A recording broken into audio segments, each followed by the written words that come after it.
it's so important to have that cash flow because you know what? Most of your money is made in the very last few months of the year. And if you can extend that and even add another 100, 200, 500,000 or $1 million worth of revenue over the winter, imagine how that impacts your whole year.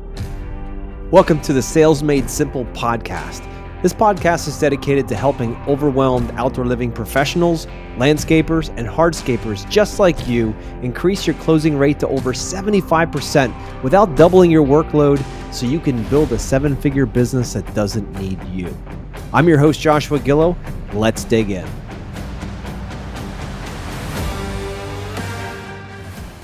Hey, everybody, and welcome back. This week, we're going to talk about why ignoring off-season cash flow planning could crush your outdoor living business.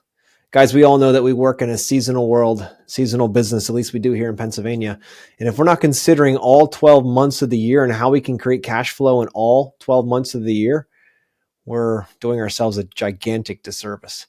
So this week, we're going to talk about, in this episode, what to do to create winter cash flow, why winter cash flow is so important to your overall business for the entire year, and also why snow plowing might not be the answer. So guys, stick with me here. This is going to be a fun episode. So I know when I started years ago that we had a business that ran 9 months in Pennsylvania. It got cold in the winter. We would do hardscaping, landscaping, lighting, all that stuff. We would do it usually from March till about December. And then come winter time, we would live on whatever monies we made over the summer and the other two seasons and come back into that springtime again, just skating in, pay the tax man, and we're off to the races with very little money in our account.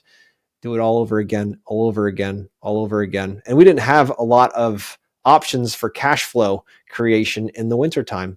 We just didn't prioritize it. It just wasn't a thing. I actually liked the time off. We would go snowmobiling. We'd go hang out with friends. We would do all kinds of stuff. It was like we earned that throughout the year. All that hard work, we earned that time off. Problem is that every year the business suffered because of it. Now, we never really snow plowed because I couldn't understand how destroying a truck and all of that would make sense then to come the next year and fixing it with all the salt damage and just the wear and tear that happens in snow plowing. So we never took it on. It was a preference on our side. I know guys that make a lot of money. So if you're out there doing snow and you're pissed off, or hell, you're plowing snow right now during this episode and you're pissed off about this, I'm not here to piss you off. I'm simply here to offer you a different perspective on this. So for years, we went with that 9-month model, 3 months off, 9-month model, 3 months off. And, during the time, I never thought much about it, but I kept thinking like, man, it would be nice. Wouldn't it be nice if we could have cash flow in the winter? But I could never figure out how. As soon as the ground would freeze, we couldn't hardscape. The plants were all dormant. You couldn't dig in the ground. Like none of that made sense. So we would just take the time off. Well, over the years, decided that that's not going to be the future of our company. In order to get forward, in order to grow and to finally start making some money and not take all of our profits from the year and just support our lifestyle over the winter time, by finally starting to break that barrier, we started to add certain offerings to for our clients. For instance, adding decks, adding roof covers, adding different things that we could build above ground in the wintertime. That was a huge shift for us because in the beginning it was slow, but eventually clients would be like, hey, can you do this in the wintertime? And boulder walls might be another great opportunity depending on where you are. Things like that you could still work on machines, you could still work above the ground and still make money in the wintertime.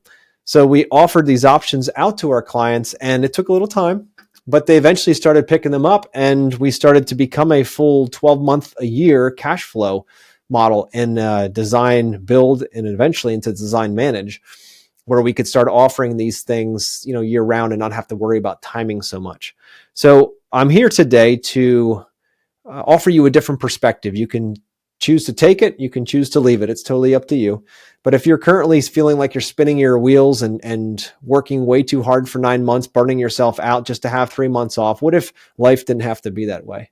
What if you could actually make money year round in your business just by changing the way you think, just by offering other things to your clients that they need, want, and desire.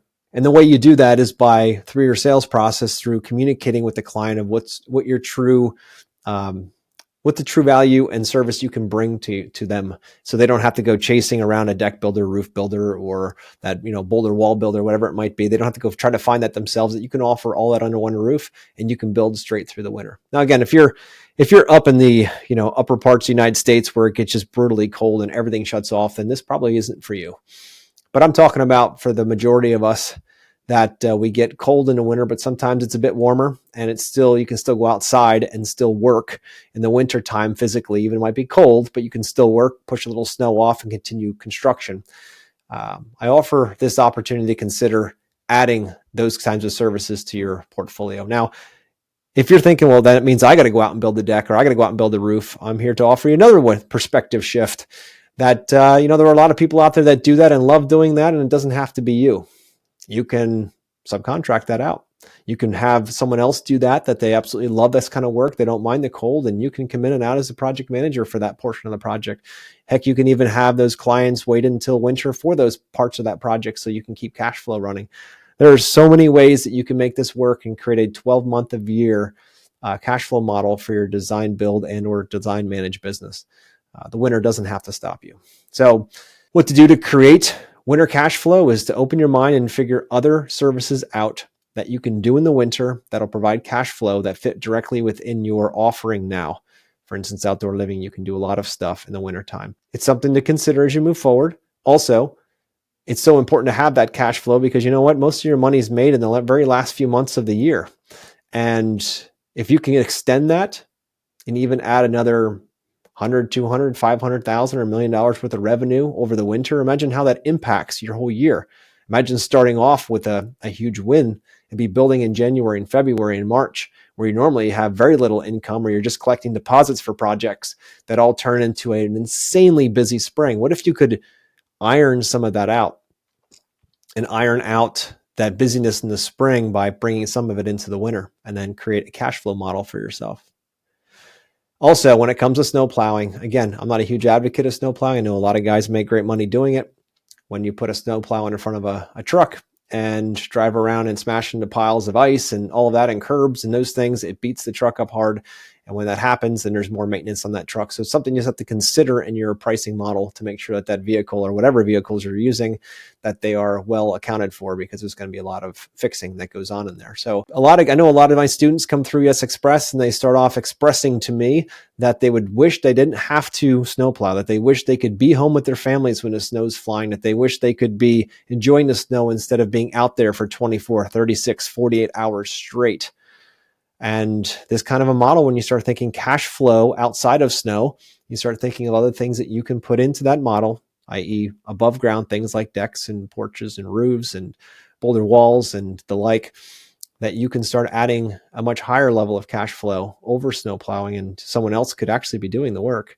Or you could even create your own teams that can do it too, and they can work outside as long as they don't mind the cold.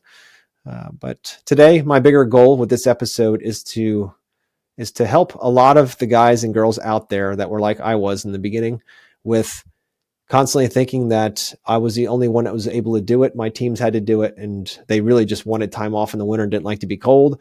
And I found a whole nother group of people, teams that love the cold, love to be out there working, and just need opportunities. So if you have an opportunity with a client that needs a roof structure, deck, boulder wall, something in that category or those categories, and you don't want to do it, but you have somebody who can, then why would you say no? That's offering them an opportunity and you an opportunity to serve that client. So guys, I hope this was helpful this week. And ultimately, my goal for you is to create a 12-month of the year cash flow machine and closing projects, at least 75% of them, by offering clients what they truly need, want, and desire. And if you struggle with that, if you have a problem trying to unpack that for clients keep coming to you telling you exactly what they want, and now it becomes a bidding game on who can be the lowest price to bid whatever the heck they told you. If you're having an issue with that, that's the kind of stuff we help out with here at US Express. We help our students, the outdoor living, landscaping, and hardscape community, have a better communication with their clients so they can help them unpack what they truly need, want, and desire, not necessarily what they just tell them that they want. Clients try to shortcut this strategy by coming in and telling you exactly what they want so that they have a better idea of how they can bid equal apples to apples with other people. When you come in and start asking deeper questions, you're going to be surprised by how fast that client shifts gears and says, well, maybe that 10 by 20 patio that I wanted in the backyard that I thought was going to be a good solution really isn't a great solution. Maybe I don't even know if it'll fit my furniture. That's what I saw on HGTV this weekend. It seemed like it'd be enough space, but maybe it's not enough space for me. By asking deep questions and learning how to do that, slow the process down, and systemizing your sales process changes the game.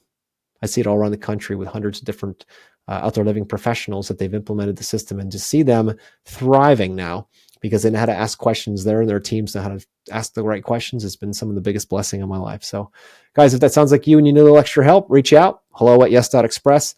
I would love to help you and discover what you're doing well and what things can be updated, and love to go from there. So book a call.